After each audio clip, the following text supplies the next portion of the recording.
26, and Acts 28 is the end of the story, at which time I thought, that's kind of sad. It's kind of sad. I know it's been a long journey, but the thing is that I can look back over those previous 2 years, and I can see the way that the book of Acts has completely changed the way that I think about God and that I think about the role of the church. And I hope it has for you too. And so in several weeks, we will have a moment where we will talk about the way in which the things that we've learned from the book of Acts. Where did I put my clicker now?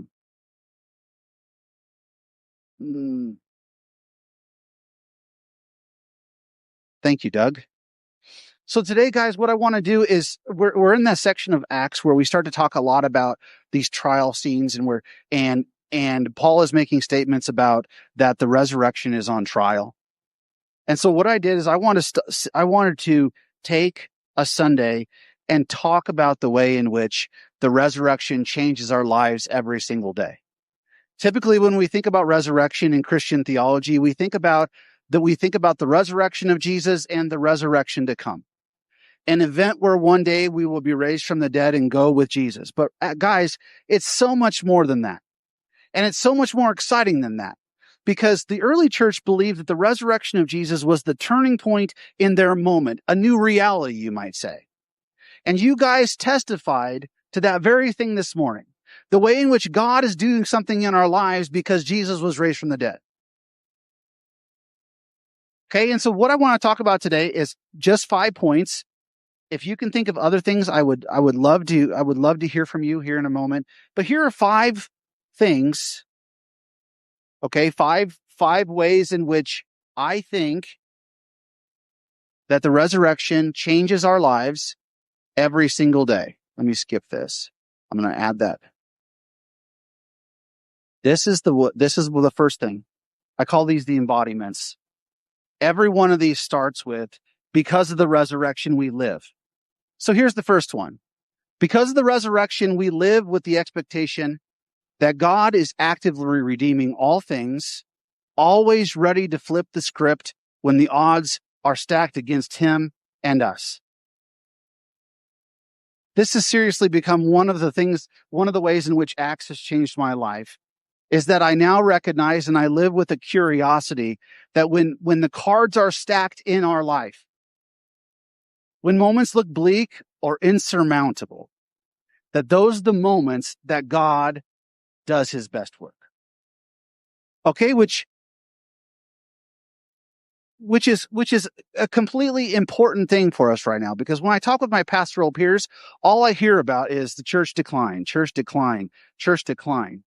And what I want to say is, because of the resurrection, we live with the expectation that God is redeeming right now, and that anything can change in this moment or in the next. That's exciting to think about. And so let me ask you a question. Maybe you have a relationship in your life that needs to be reconciled. Maybe there's something in your life that you need to reconcile with that has been awful for you to deal with. Well, the resurrection tells us that in any moment, a new thing can happen. In any moment, a relationship can be made new. And so, guys, you see how day to day this changes the way that we live. If we live with the curiosity that God is doing something in the moments and can always flip the script when the odds are stacked against him and us. My second point is that we live because of the resurrection, we live with patience and graciousness towards ourselves and others as we recognize and respect God's process within people in the world. This has been another thing that I've learned through the book of Acts, is that if I believe that God is doing something in my life, then I believe that God is doing something in your life. That God is doing something in the lives of lots and lots of people. And sometimes when we get frustrated with people because they act in all sorts of ways, we trust that God is still doing a work in them. It makes us more compassionate, more present, more available. The third one is that because of the resurrection, we live with a new level of generosity. call this the spirit of living open-handed. Let me ask you guys something. In the realm of God, where is there scarcity? Where is there not enough? And by this, I mean, I'm not just talking about money. It is living life as if there's enough space and goodness for everybody. So when we have a neighborhood barbecue, we trust that there is going to be enough. You know, the first believers shared their possessions, guys, because they genuinely believed that another kingdom had come. It was breaking into the present. And so resurrection hope loosens our grip on money and status and time and possessions. In resurrection, we become free to give because we trust the abundance of God. It's a distinct move. The fourth one, and I think that this one is incredibly important for the church today because of the resurrection, we live free from cynicism. My gosh. Sometimes I am just appalled by the conversations I have with my peers about, things are really down in the dumps and I don't know. It's like, why is the church cynical, guys? Why is the church cynical? Why do we act cynical? Because there's so much good that's happening. You know, if things have gone past the point of decline where they never come back and things are just going to hell, let's throw in the towel. But I don't believe that that's what's happening. And so the resurrection frees us from cynicism. The final one is this, is that because of the resurrection, we live with curiosity and with a sense of surprise. I think that's what we're learning.